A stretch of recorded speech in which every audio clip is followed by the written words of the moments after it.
Saludo en Cristo. Mi nombre es Alex Fermín Díaz Díaz. Soy estudiante de cuarto semestre de Teología Virtual en la Universidad Católica de Oriente.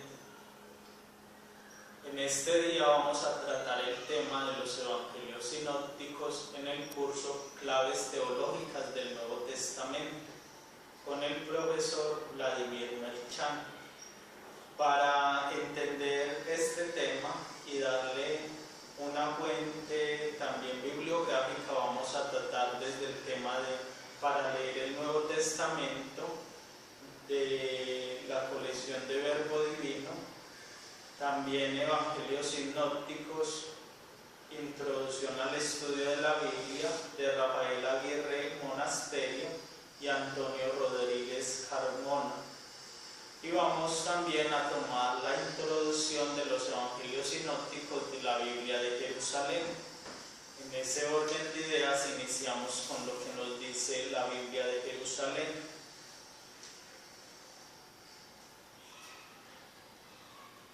De los 4 libros canónicos que narran la Buena Nueva, los 3 primeros presentan entre sí tales semejanzas que pueden ponerse en columnas paralelas y abarcarse con una sola mirada. De ahí su nombre de sinópticos. La tradición eclesiástica atestigua desde el siglo II los atribuye respectivamente a San Mateo, San Marcos y San Lucas. El comienzo de los evangelios fue la predicación oral de los apóstoles, centrada en torno al querigma, que anunciaba la muerte redentora y la resurrección del Señor. A esta predicación acompañaban normalmente relatos más detallados, como el de la pasión, anécdotas tomadas de la vida del Maestro que daban luz sobre su persona, su misión, su poder, su enseñanza, con algún episodio o palabra memorable, milagro, sentencia, parábola, entre otras cosas. Además, se tuvo cuidado de poner esta tradición por escrito.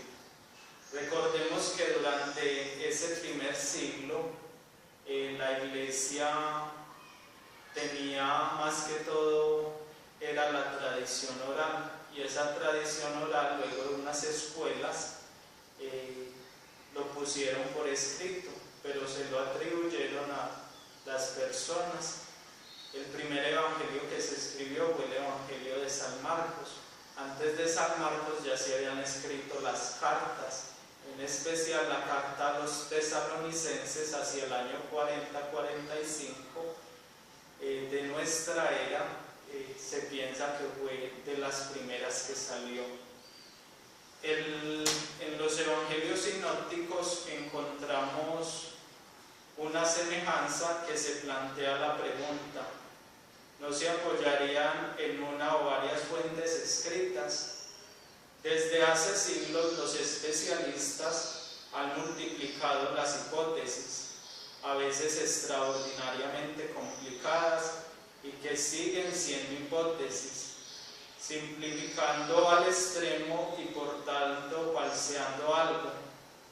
Podríamos decir, siguiendo la opinión exegética más común, todo se plantea como si los redactores hubieran tenido a su disposición 2 fuentes de documentos, o a una tuviera acceso Mateo, Marcos y Lucas. Se habla entonces de la triple tradición.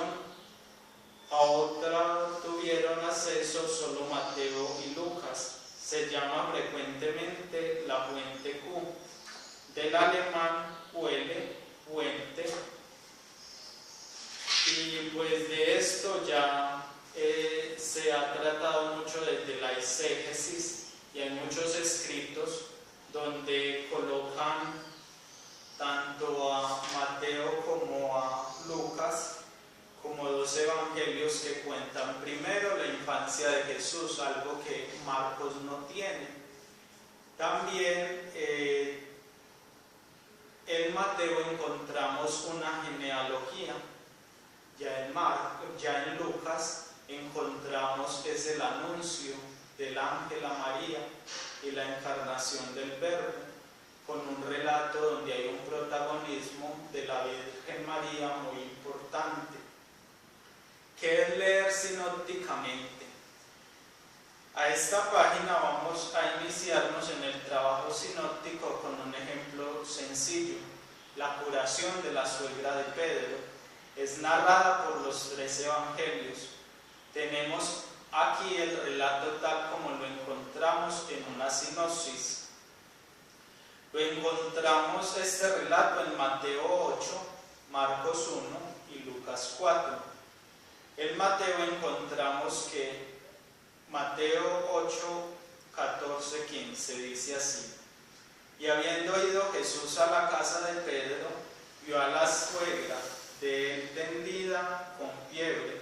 Jesús la tomó de la mano de ella y la dejó a ella la fiebre, y se levantó y le servía. Marcos nos relata este mismo episodio así, en Marcos 1, 29, 31.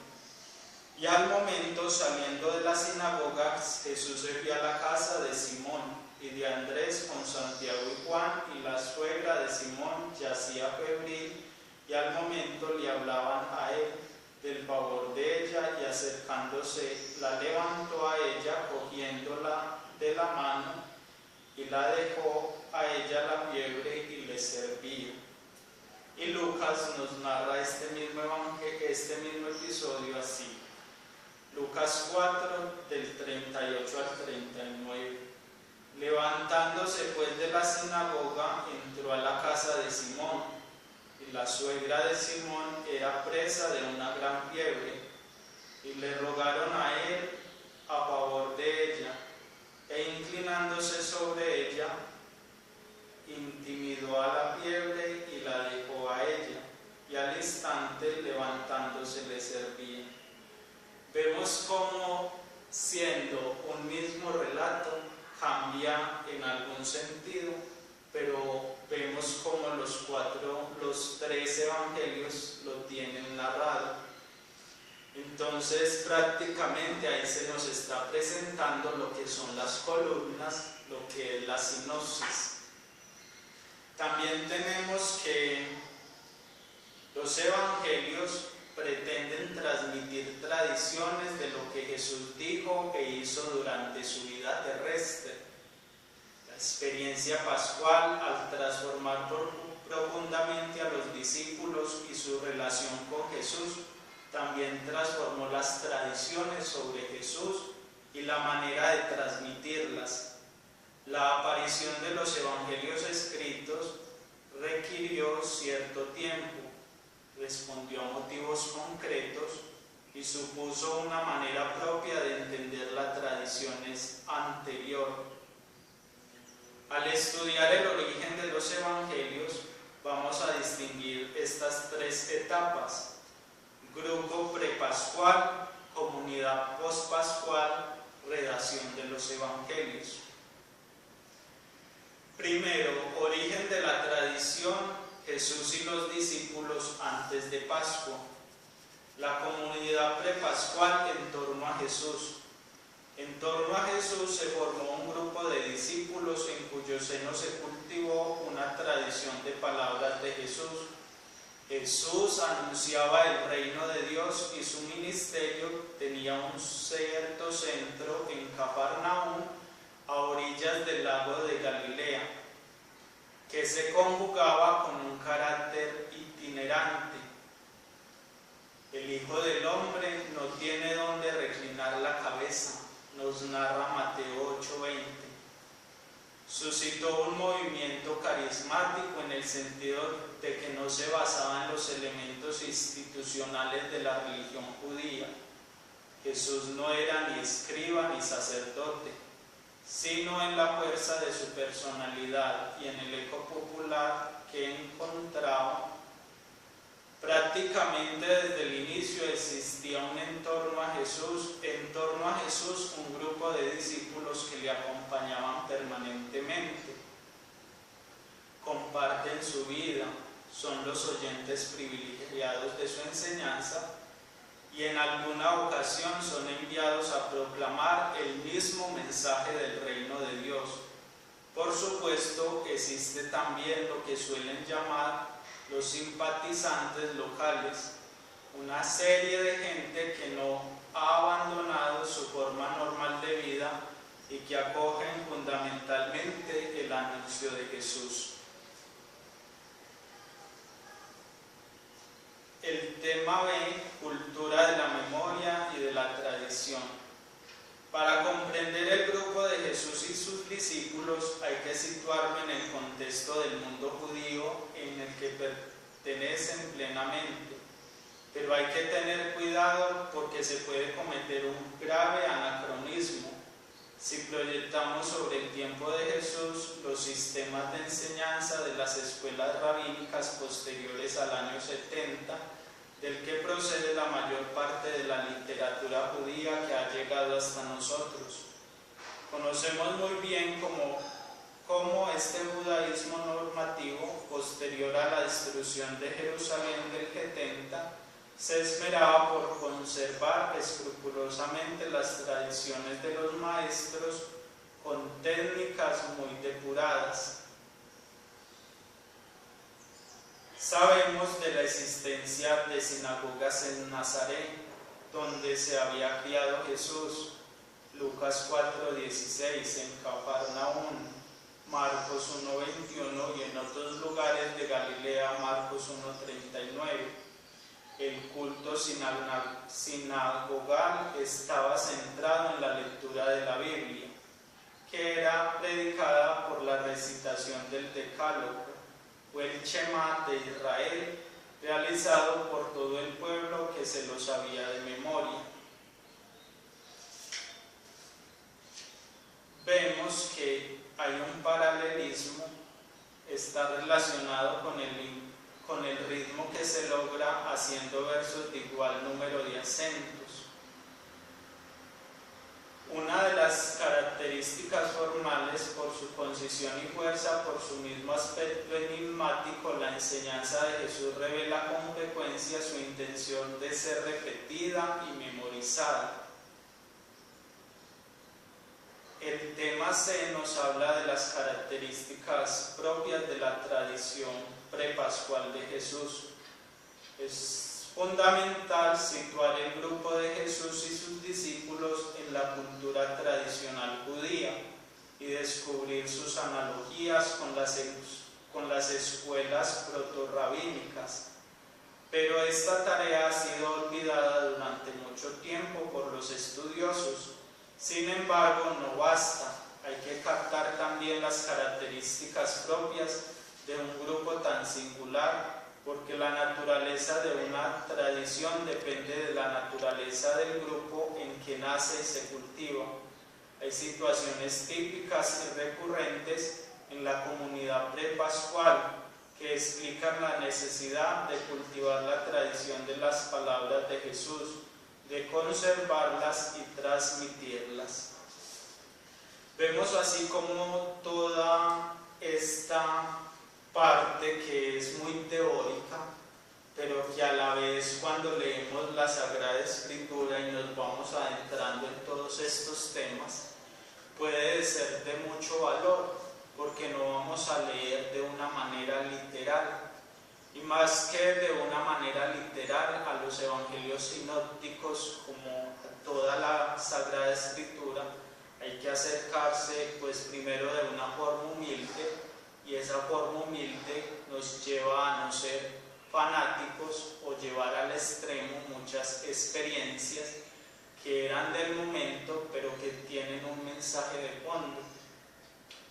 En especial nos pasa mucho con las parábolas, que tienen un sentido que trasciende, que va más allá de la simple experiencia que es lo que dice para el mundo nuestro de hoy.